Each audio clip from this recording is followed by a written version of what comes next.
Halo semua, sebelum menonton video ini, jangan lupa like, bagikan video ini, meninggalkan komentar dan subscribe channel ini agar teman-teman tidak ketinggalan pembahasan sejarah Simalungun lainnya. Asal-usul marga purba Simalungun dan tradisi lisan kerajaan Silau. Silau Bolak, Silau Dunia dan Dolok Silau. Dari tulisan, Bapanggi Masrul Purbadasuha, SPD. Dalam khasanah kebudayaan Simalungun, terminologi purba memiliki beragam makna, diantaranya bermakna timur, salah satu bagian 8 arah mata angin atau Desa Nawalu. Kata ini serumpun dengan kata purwa dalam bahasa Jawa yang berakar dari bahasa Sanskerta yaitu purva. Selain itu purba juga bermakna pertanda, takdir, gelagat, ramalan atau tondung. Dalam tradisi Simalungun pada saat seorang wanita mengandung maupun menjelang masa persalinan atau maranggi, orang tuanya akan bermimpi tentang pertanda atau takdir, dalam bahasa Simalungun disebut purbani, tentang kehidupan bagi anak mereka kelak. Takdir kehidupan sang anak yang masih dalam kandungan atau parnaibataan ditentukan oleh mimpi orang tuanya. Bila orang tuanya bermimpi meraih bulan, maka anak mereka kelak akan menjadi pembawa terang. Namun sebaliknya bila orang tuanya bermimpi mendaki gunung tetapi tidak sampai ke puncak, maka pertanda kehidupan anak mereka kelak akan menderita. Purba merupakan salah satu marga dari 4 marga besar di Simalungun. Ada sejumlah pendapat mengenai tanah asal marga purba. Dalam cerita rakyat Simalungun dikenal tokoh bernama Narasi yang diyakini sebagai leluhur awal marga purba yang bermigrasi ke tanah Simalungun bersama dengan Narasak dan Naraga, leluhur Saragih dan Sinaga, atas anjuran dari 4 orang putra Darayat Damanik leluhur awal marga Damanik. Peristiwa ini berlangsung sekitar abad 3 Masehi, sewaktu maraknya pergolakan politik di India. Mereka datang dari bagian timur Laut India sekitar daerah Chota Nagpur, Pegunungan Assam, dan Nagaland. Mereka berlayar melalui Selat Malaka hingga sampai ke Sumatera Timur. Adapun lokasi yang menjadi tempat berlabuh dan pintu masuk mereka ke Sumatera Timur adalah melalui Pagurawan di Batubara. Mereka lalu membentuk sebuah kediaman di sekitar aliran sungai Bahapal, dari sinilah keturunan mereka perlahan masuk ke pedalaman. Selain itu, ada juga yang berpendapat leluhur marga purba berasal dari Siam dan hipotesa lain justru mengarahkan asal kedatangannya dari Manchuria. Bartlett 1952, halaman 633, dikutip dari Arlindi Etri, 2003, halaman 13 menerangkan bahwa nenek moyang orang Simalungun pada awalnya berdiam di pesisir pantai timur. Akibat desakan dari etnis Melayu yang datang dari semenanjung Malaya mendesak orang Simalungun menyingkir ke pedalaman hingga mencapai pantai Danau Toba. Sampai sekarang penduduk Melayu di Serdang dan Deli masih banyak yang mengaku kalau nenek moyang mereka ada yang berasal dari suku Simalungun. Pada awalnya marga purba tidak mengenal cabang marga seperti yang berlaku saat ini. Kemunculan sejumlah cabang marga purba terjadi pasca adanya migrasi dari berbagai daerah.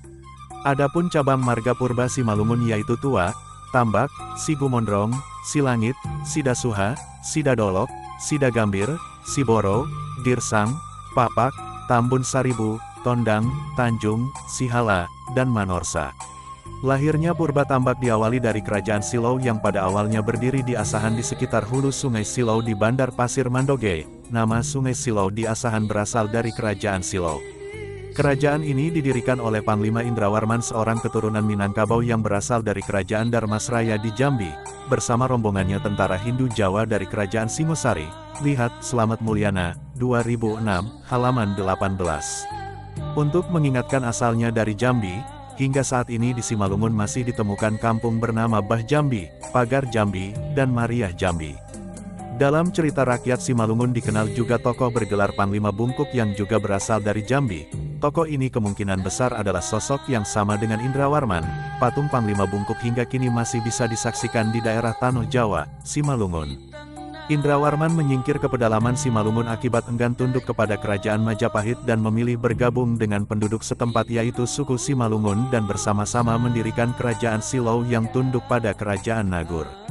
Pada tahun 1350 tentara Majapahit dipimpin Adityawarman kembali mengadakan ekspedisi ke Pulau Sumatera datang untuk menghukum Indrawarman. Perang pun meletus antara Silau dan Majapahit. Indrawarman tewas dalam pertempuran. Keturunannya yang selamat melarikan diri ke Haranggaol yang diikuti perpindahan massal golongan marga purba. Di tempat pelarian ini mereka kemudian membangun kembali kerajaan Silau. Saudaranya yang lain ada yang sampai ke dusun Raja Nagur di Raya Kahayan.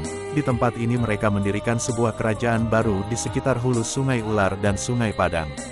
Raja Silo memiliki beberapa orang putra, salah seorang di antaranya membentuk perkampungan di Tambak Bawang yang pada masa itu penuh dengan rawa-rawa. Di tempat ini, ia membuat sebuah kolam dan menamakannya Tambak Bawang, artinya kolam terbuat dari rawa-rawa. Sejak itu marganya lebih dikenal dengan sebutan Purba Tambak Bawang. Ia menikah dengan Puteri Karo dari Sukanalu dan memperoleh 5 orang anak. Putra sulungnya bergelar Ompung Nengel yang memiliki gangguan pendengaran. Putra kedua adalah seorang yang sakti, sepeninggalnya sosoknya dikeramatkan, dalam bahasa Simalungun disebut Sinumba. Adik mereka yaitu Nyai Horsik, si Boru Hasaktian, pemilik pemandian keramat yang ada di Tambak Bawang, dan putra bungsu pergi ke Sukanalu ke kampung pamannya Marga Sitepu. Keturunannya lah Tarigan Tambak yang ada di Sukanalu dan Kebayaken. Ompung Nengel merupakan leluhur Tarigan Tambak yang ada di Tambak Bawang dan Bawang. Sepeninggal ayahnya ia meneruskan jabatan sebagai kepala kampung atau Pangulu Tambak Bawang. Sedang adiknya Nyai Horsik pergi ke timur dan sampai di Silo Buntu, ia menikah dengan putri Raja Nagur dari klan Damanik dan melahirkan putera bernama Jigou. Dalam naskah kuno Partingkian Bandar Hanopan peninggalan kerajaan Dolok Silo yang disimpan oleh Tuan Bandar Hanopan, dikisahkan bahwa Tuan Sindarlela bertemu dengan Puteri Hijau di aliran Sungai Petani dekat pohon tualang di sekitar Deli Tua. Sindarlela memiliki keahlian berburu dan juga pemancing yang handal sehingga ia digelari dengan Pamultop-Ultop. Hal inilah yang menginspirasi lahirnya simbol purba tambak yaitu ultop atau sumpit dan bubu yaitu alat penangkap ikan. Keturunannya disebut Purba Tambak Tualang.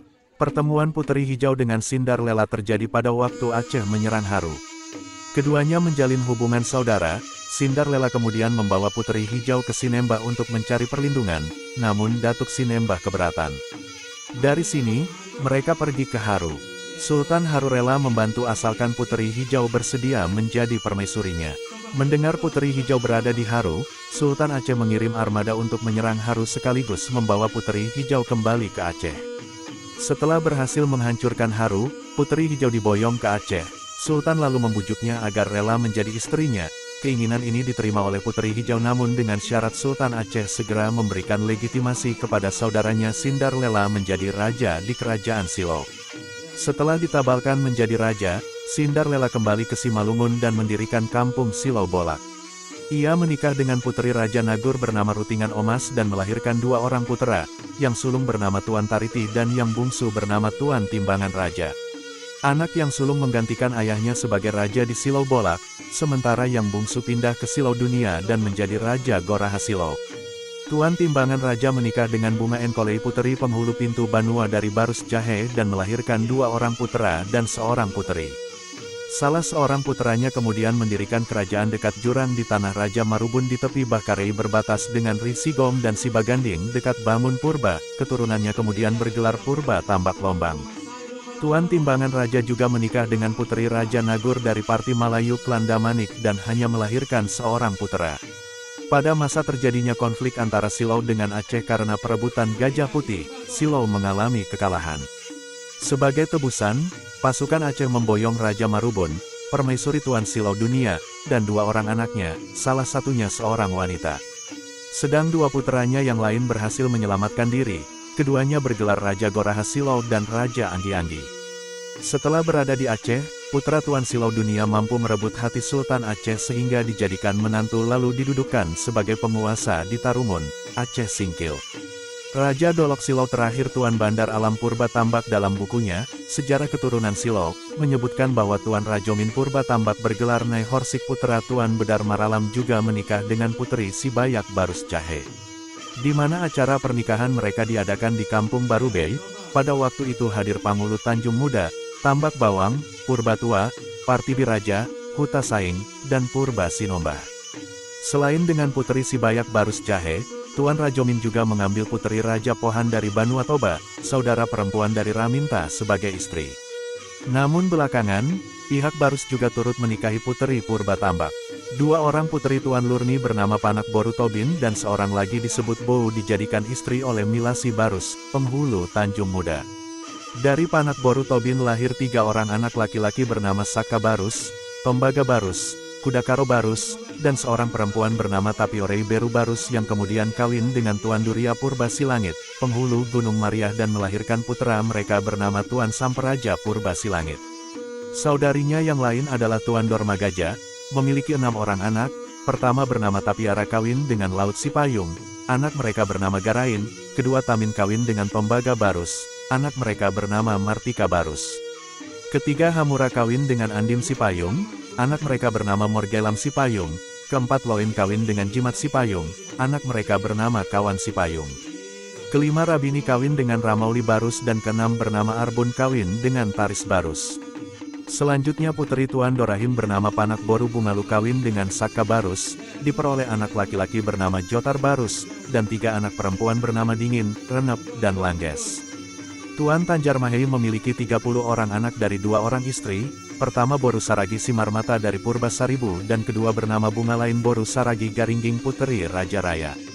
Salah seorang putranya bernama Tuan Huala memiliki 5 orang istri. Dari istri keempat bernama Ragi Boru Saragi melahirkan 3 orang putri bernama Rainggan kawin dengan Tandang Sipayung, Tarmulia kawin dengan Bolong Barus, dan Parpulungan kawin dengan Banci Sinulingga. Sedang dari istri kelima bernama Ikim Boru Saragi lahir seorang putri bernama Ramaidah yang kawin dengan Tolap Barus. Putri Tuan Tanjarmahei bernama Panak Boru Linggainin kawin dengan Bintala Barus dan memperoleh 3 orang anak laki-laki bernama Raja Nimbang kawin dengan Tiomina Boru Tarigantua, Nokoh kawin dengan Tamin Boru Purba, dan Ingat Bona kawin dengan Maria Boru Bangun. Dari hasil pernikahan Raja Nimbang dengan Tiomina Boru Tarigantua lahir Dr. Insinyur Takal Barus. Sekian penjelasan asal-usul marga Purba Simalungun dan tradisi lisan tentang Kerajaan Silau, Silau Bolak, Silau Dunia dan Kerajaan Dolok Silau. Semoga bermanfaat. Tortor ni hasuhudon obeon, rapakon boru, tortor mangembas maon, mangembas bersedia haganuban sambil maringkot, iri mahoma namarhata